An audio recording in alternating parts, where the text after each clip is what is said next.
same people that sat on the floor and criticized me that we didn't get all 12 spending bills done, but we first had to do a debt ceiling that they didn't support. They held up every appropriation bill in the summer because they wouldn't let it come through. After the debt ceiling, they stopped us from doing anything on the floor. When we had a continuing resolution that would do something on the border, I listened to one talk about how it made him think about the border and when he voted against it. And then they wanted to challenge me because I worked with the other side so America could go forward and government could stay open. You know, if you have to lose for something, I will always lose for the country. It is a much better battle to have. Mr. McCarthy, Yes, sir. Mr. McCarthy. Doing this job, what advice do you have for the next speaker? What would you like to see the next speaker? Change the rules. Do you regret allowing that rule to be in place? Do you think I let it? I mean, for the whole point, I mean, if you talk about like a Gates came to the whole conference and said, we will never use this. We'll never use this, you know. I mean, this is a man that sat there on the 14th vote and said, okay, I'm going to vote for you next time, and falls back and not. So, I mean, it's just the trustworthiness of a lot of individuals. It makes it difficult. But I do not think, regardless of who the speaker is, that you should have that rule. You know, everybody had it but Pelosi, but it was never used until it started getting used against Boehner.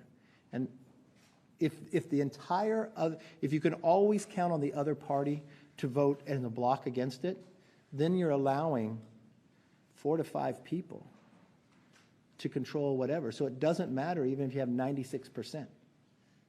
So that is not a government that works. That is chaotic. Last question. Yeah. Yeah. Is there a Republican Party member? Okay, wait, go right ahead. I hear you talking about the challenge to Republicans. I wonder what you think this means, what this says about the Republican Party. I don't think it says about the Republican Party. I think it says something about some people who are not a conservative. I mean, if you were a conservative and you only had one entity making the battle and you vote against securing the border, you vote against cutting this wasteful spending, and then you partner with all the Democrats. Now, you'll phrase it all the other different ways. That's not a conservative. Look, you all know Matt Gaetz. You know it was personal. It had nothing to do about spending. It had nothing to do about everything he accused somebody of he was doing. It all was about getting attention from you. I mean, we're getting email fundraisers from him as he's doing it. Join in quickly. That's not governing. That's not becoming of a member of Congress. And regardless of what you think, I've seen the text. It was all about his ethics. But that's all right. Mr. McCarthy, can I just clarify really quickly from the first question? Are you considering resigning? No, I said, he asked about that. I haven't thought about that. I said, yeah. And then just on where you're placing the blame, you said the institution is... Look. No. I'm not going to blame anybody. There's not blame anywhere. Look, I give it as good as I get it, right? So you know the challenge. I knew going in. You would take a poll all the time. Is he going to get thrown out this week? But you know what? If I lose my job over doing what I truly believe what's right, I'm very at peace with it. You asked earlier, like, when did I decide? I knew they would make the motion on me. It didn't make one bit of difference. I felt very comfortable in that decision. And I think the American public believed that decision was right. That's the conference's decision. Mr. Carter, now you mentioned that you're looking to maybe help still in another way. Would you consider having another position somewhere in Congress, whether it's leadership or the chairmanship? Can you talk about that? No. There's a lot of great people in conference. There's always other people to do jobs. It is amazing the talent that we had. And the one thing I've always hoped as speaker that we lifted more of that talent up. I look at people doing a lot of different jobs and the different opportunities we did, and they're doing an exceptional job. We have so much talent. It is remarkable. Yes. Was this kind of in your mind a little bit preordained from the beginning? Obviously, it was a much more narrow majority than what you anticipated, what Republicans considered. 15 rounds, the longest speaker's race since 1859. And then I made history, didn't I? It was that, well, you did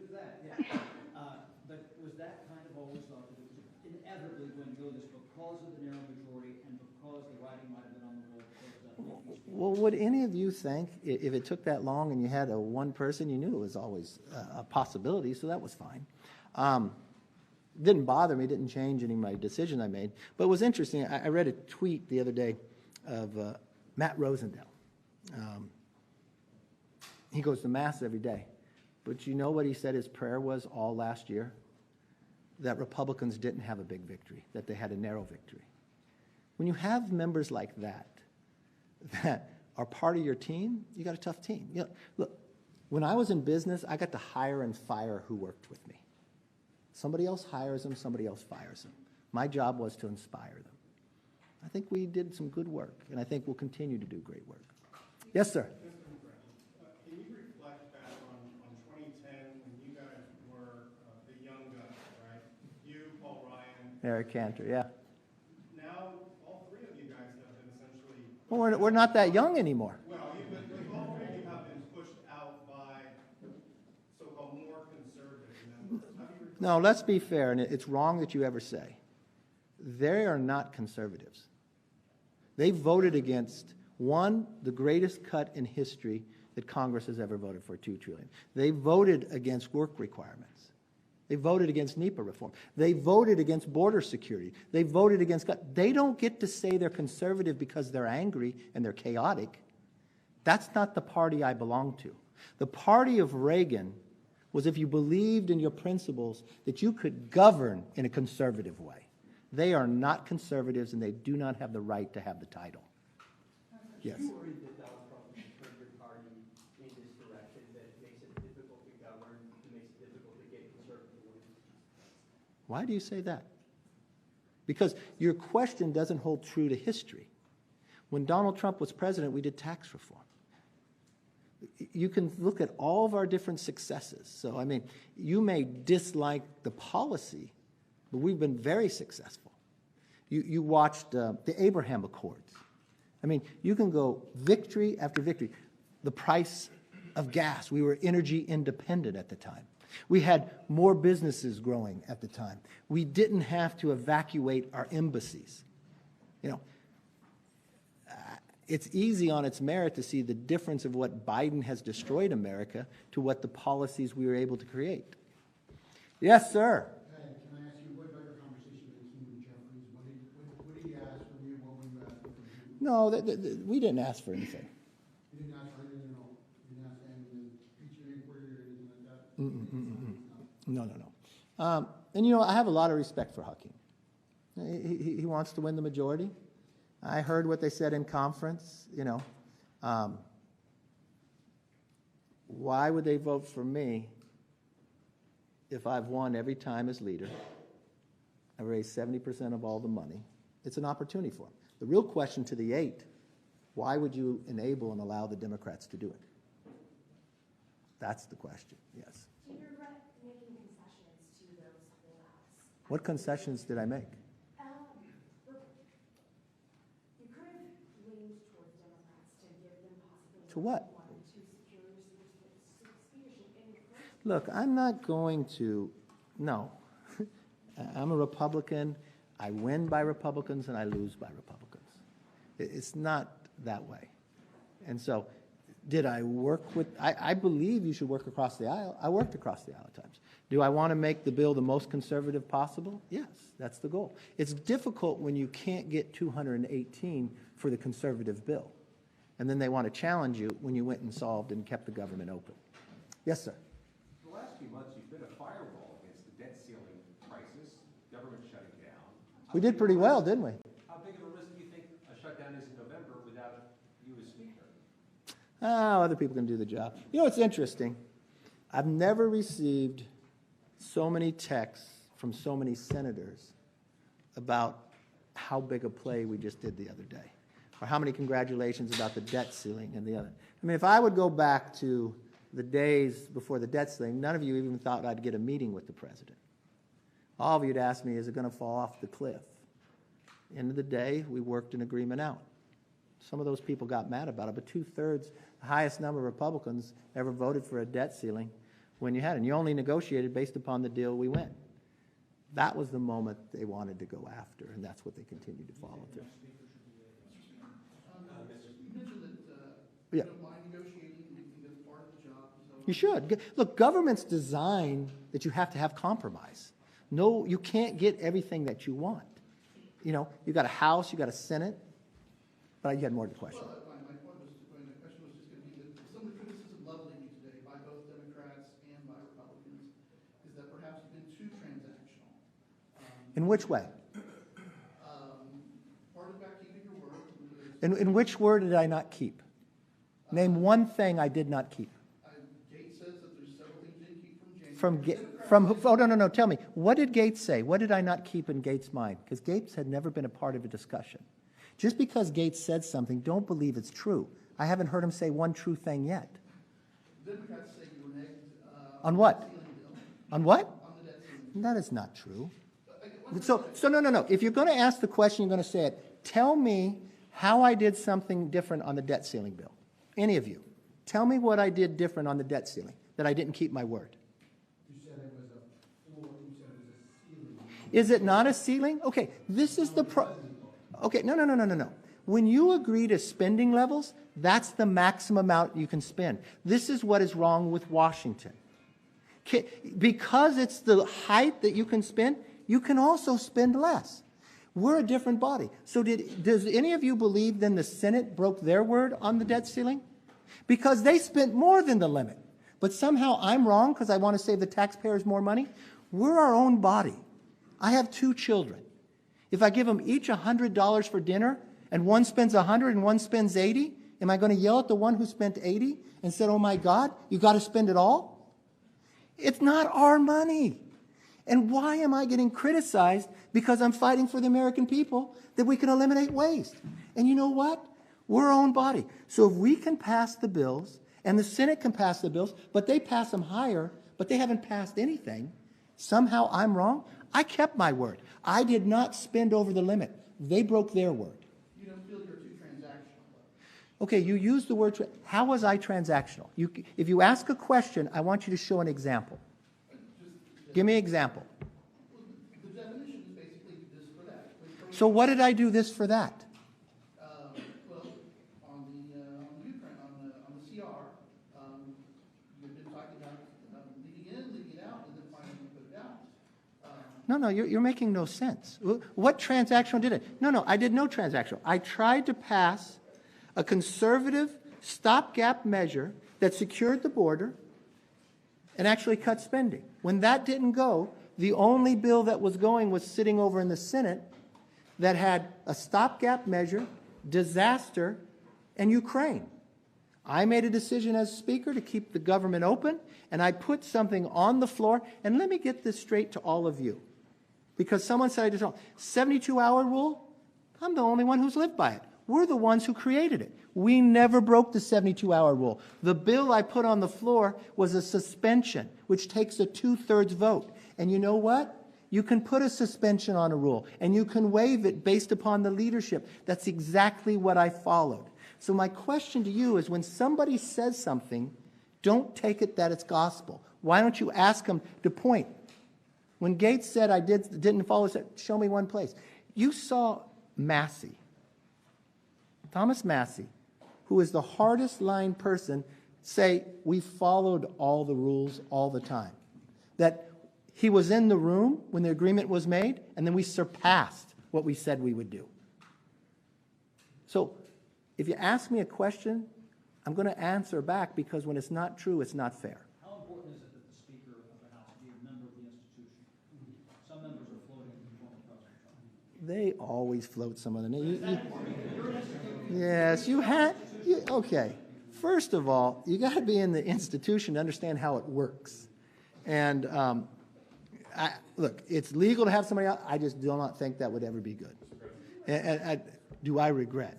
You start with this question. I don't think you've ever been positive on yet, but come on. I have high hope. This is going to be exciting.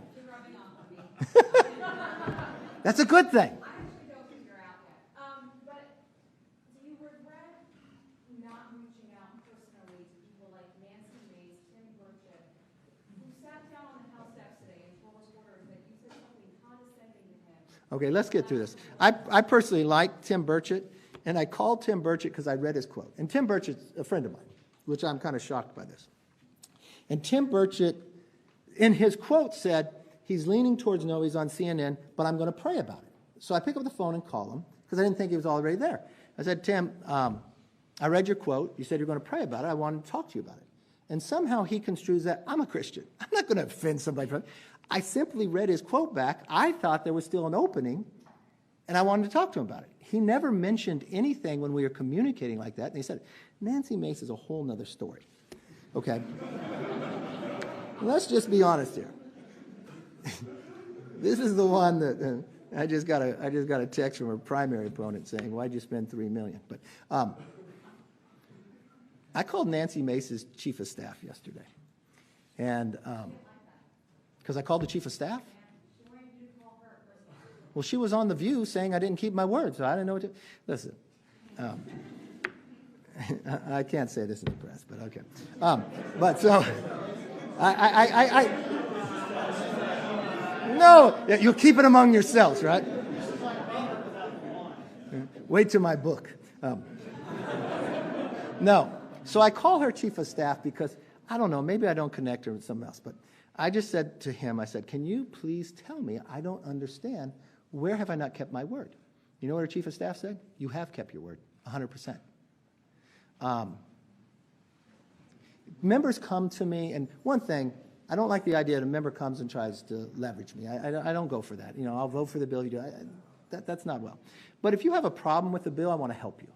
But I can't sit there and write your entire bill and work it all the way through committee. We just got our one bill out. And it came back, the other bill doing on guns, it just wasn't working. Do you want to do something else? We did something else. I just don't appreciate. Look, I bite my lip. I let people say things that are not true, but it's not right. It is not right. Her chief of staff told all of us we have kept every single one of our words. And he said he's told her that too. Now, if somehow he gets fired, I'll still get him a job. Last question. Yes. Well, I'm being too honest now? Your argument about the health of the institution might have resonated with more Democrats, if not for your response to January 6th. Do you regret it? Oh, my God. No, but do I regret the Democrats playing games with January 6th? Yes. They played so many politics. What they did to this institution and what they did to this building was so wrong. The idea that they put magnetometers there, the idea that they would go to any Republican member that they had been co-sponsors of bills and they no longer could be a co-sponsor, that they would fine members $5,000 if the magnetometers went on, but when Nancy went around it or Clyburn was supposed to get a fine, it all got waived. The idea that bills didn't have to go through committee. The idea is they created a select committee on January 6th and they wouldn't let the minority appoint who to do it. Look, I'm trying to change all that and bring the body back till they can work together. But I think they did a lot of damage to us. Yes, sir. The House is trying to pass the appropriations bills one by one. What are your expectations for that process now that you're not? Well, that's always been my goal. You know, I just talked to Mitch yesterday, and I had to call in to Schumer, and I talked to Hakeem last night. What I was going to do is, because we had taken 5 up, we passed 4 of them. I was going to start individually pre-conferencing so we can get this work done. I'm concerned with the timeline now. Look, I truly believe at the end of the day we can get this all worked out. I do believe at the end of the day we could find common ground and do something about the border. I don't know if this has caused problems. Look, I was doing Squawk today and they had the other TV on, MSNBC. The first time I saw MSNBC running a whole story about the border with people just walking across. You know, Pritzker sent a letter yesterday about the immigration. Massachusetts governor, state of emergency. Connecticut. Everybody is becoming the number one. They cannot ignore it. And I had told my members all before, I heard Gates say something on the floor that, oh my God, Kevin asked for a stopgap measure when we came back. The whole plan was because those 8 and a few more had held up passing any of these appropriate bills all summer, I was going to do just what we did Saturday, a stopgap measure with disaster. I'd gone out to Hawaii. We looked what happened in Florida. Those people shouldn't be held back. And we could finish doing it all individually, but somehow they think that's a dirty word. Can you Yes. Have you spoken with your family since this all went down this afternoon? Oh, yeah, we text and call. Oh, my poor mom. Have you guys met my mom yet? My mom's fabulous. My mom's this Italian lady. And she calls me the other day. She said, she gets worried. She reads what you guys write. And she says, I'm so nervous. I said, why, Mom? It's all right. She said, last night, she went in the house and she left her car running in the garage all night long, right? And my mom only fills her car up once a week at Costco on Wednesdays, then calls me because the price, she still lives in California, the price of gas is so high. She asked me what I'm going to do about it. But look, I think this job is always harder on your loved ones than you yourself. So they'll be okay. Did you make a side deal with the White No. House on Ukraine? No. Look, unequivocally, no. If you want to categorize this, let me see, because people think some big side deal.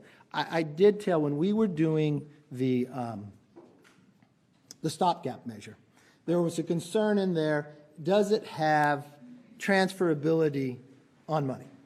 I believed and my staff believed it did, but what I did say to the White House, if it does not, if you think some way it doesn't do it the way you would, I will fix that. I did say that, and I did say I do it. Look, I support arming Ukraine.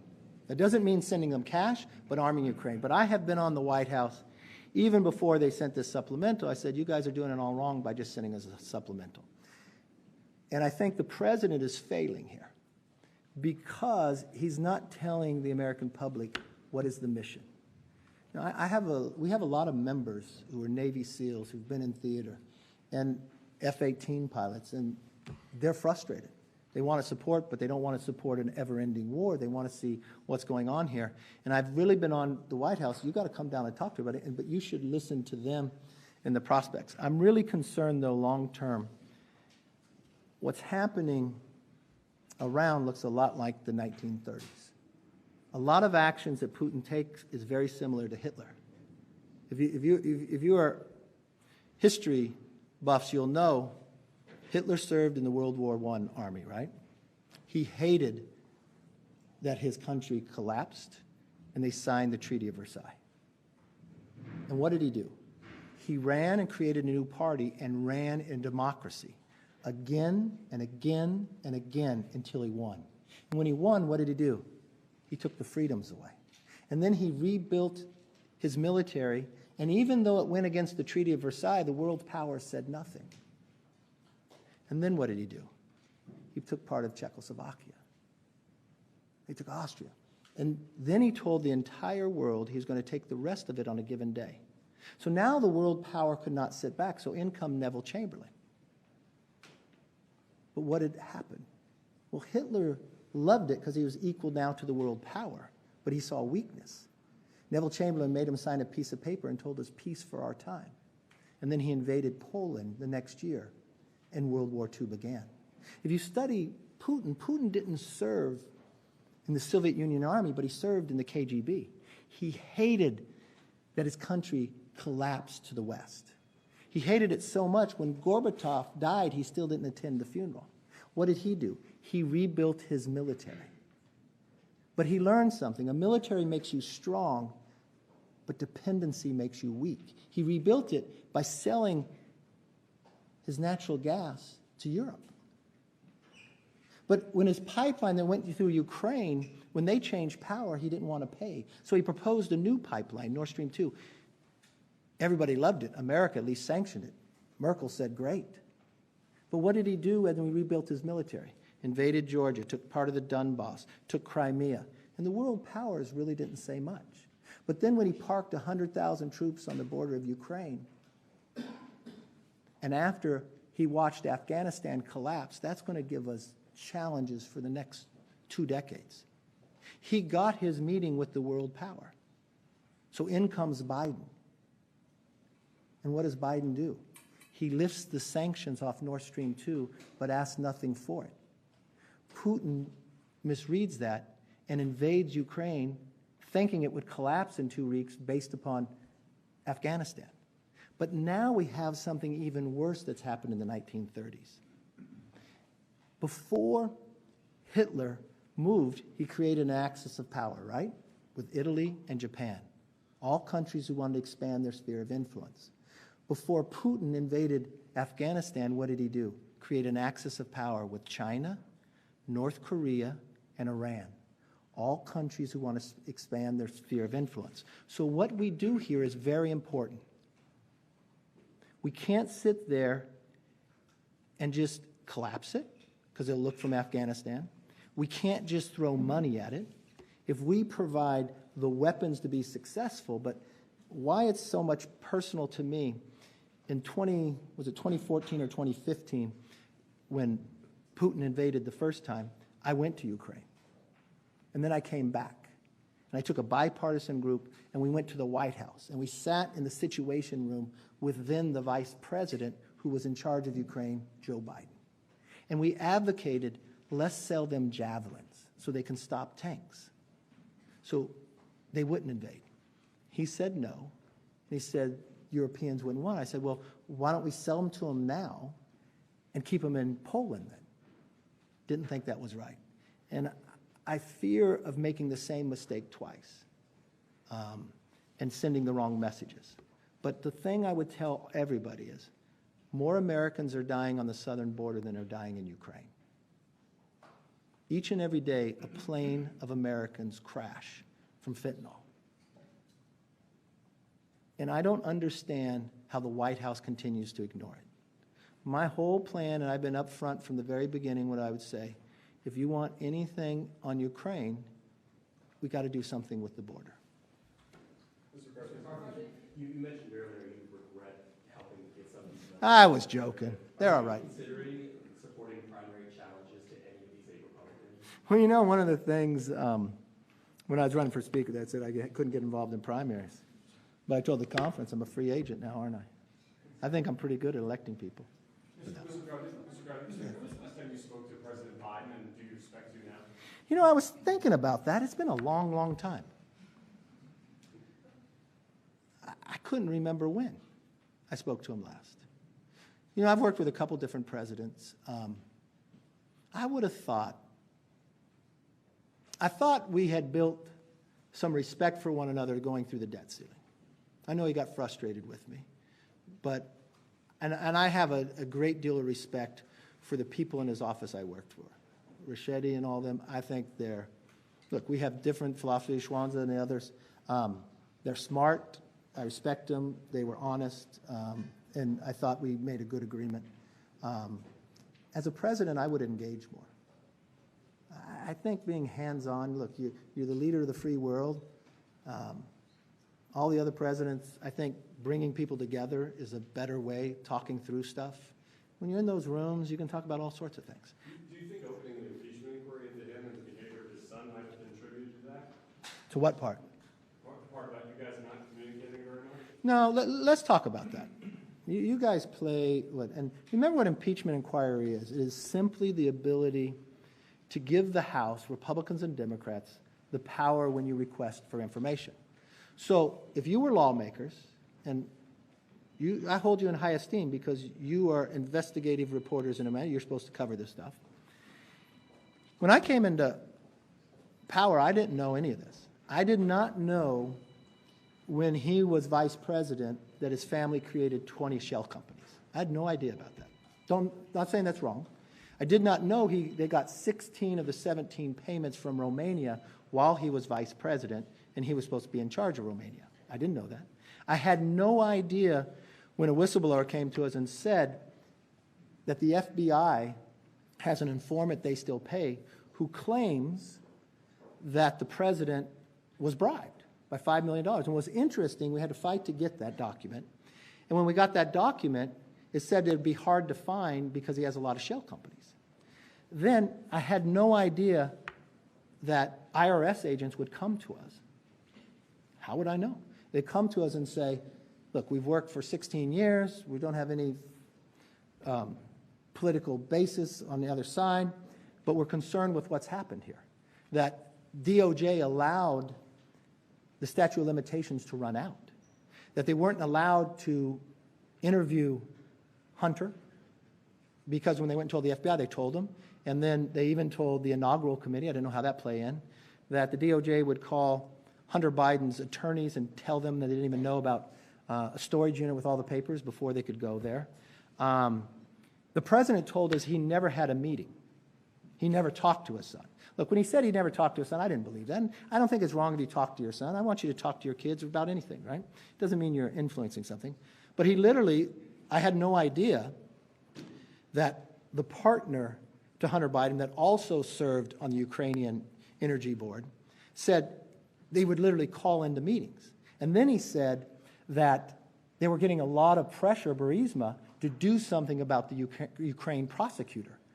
And I did know the president tell the entire country that he withheld $1 billion of American taxpayer money to get rid of the prosecutor. And then we found out that the president not only called into meetings, that he went to Cafe Milano. He went to Cafe Milano more times and met with the foreign business partners of Hunter Biden than he has gone to the border in 50 years. But with each meeting that you went to Cafe Milano, and I've never had this happen. I've been to Cafe Milano, but I've never gotten a new Porsche the next day, and I never got $3 million wired to me from a Russian oligarch. So if you knew all of that, would you at least say, I think there's more things. We've never asked for the tax or the bank statements of the president, of Hunter, or anybody else. And these 20 shell companies had credit cards that were being paid. Now, this laptop that was supposed to be Russian that we now found out was Hunter, in there, he did say his father would take the money from him.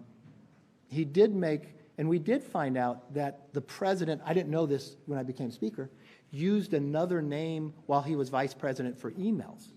And in one of the emails, it said that it only went to him and his son, Hunter, and it was about a phone call he was going to have with the president of Ukraine. Now, if you knew all of that, would you say, oh, I don't have any more questions? Or would you at least, as a lawmaker, and you have a role here, wouldn't you at least say, okay, well, we're going to have to go get some more documents. And if you're going to get more documents, I just want to make sure if they're going to fight it and string everything out, that we can get it. That's all impeachment inquiry. Now, if that made the president upset, maybe he shouldn't have lied to us from the beginning. Yes? Former President Trump was very active in supporting you when you won the Apple calling members. Mr. Gates, I know you said Mr. Gates is not telling the truth on several things. You claimed today that the former president was supportive of what he was doing to remove you. What was your experience talking to him? I doubt if that's true. Yes, ma'am. You spoke about your fundraising prowess and the impact you had in flipping the majority this year, last year. Are you nervous that because of events today and general infighting in the conference, that the conference is at risk of losing? Look, I didn't say that. I was just told that by Democrats in their conference. That's what helped them make their decision, that a lot of their frontline, I think their quote was, why would we help the person that becomes our executioner? So, I mean, Do you think that today's events will hurt the conference's chances of expanding the majority in 2024? no, I'm sure Matt Gaetz will give the NRCSC a lot of money. He raised a lot online. You mentioned that Gates' kind of grudge against you is personal. Why do you think he has this grudge? Why does he not like you? I'm not quite sure. I don't need to find out either. Look, judge me by my enemies. Have you spoken to the former president at any point today? No. So much of this area of strategy for Republicans from us past bills this year has been find consensus of the most conservative option, try and pass that, and then see if we can negotiate. Do you think that was the right tactic? Should Congress do that going forward, or would it be Well, let me ask you this. negotiate with Democrats earlier? Let me ask you this. Would we ever gotten the debt ceiling? Schumer said never talk to us. Schumer went on a Sunday show, watch, Kevin's going to break. The president said he would never talk to me, that we just had to raise it. Had we not passed the bill, we never got it. So yes, I think it worked well. All right, yes. What kind of role do you see yourself, want to see yourself playing in the party moving forward? Is that campaigning, or is there any other type of role you want to Well, no, I'll continue to help all the way possible. Look, I've been very fortunate. When I came to Congress in my second term, I got to be Chief Deputy Whip. I got to be Majority Whip. I got to be Majority Leader. I've been Minority Leader, and I've been Speaker. I've been blessed. And there's something about 10,000 hours. I believe in it, a lot of different experience. And I believe in bringing new blood up and helping them, and I want to help them all the way. Look, I enjoy you. I don't know if you'll cover me as much, but I'm sure I won't miss you, but see you soon.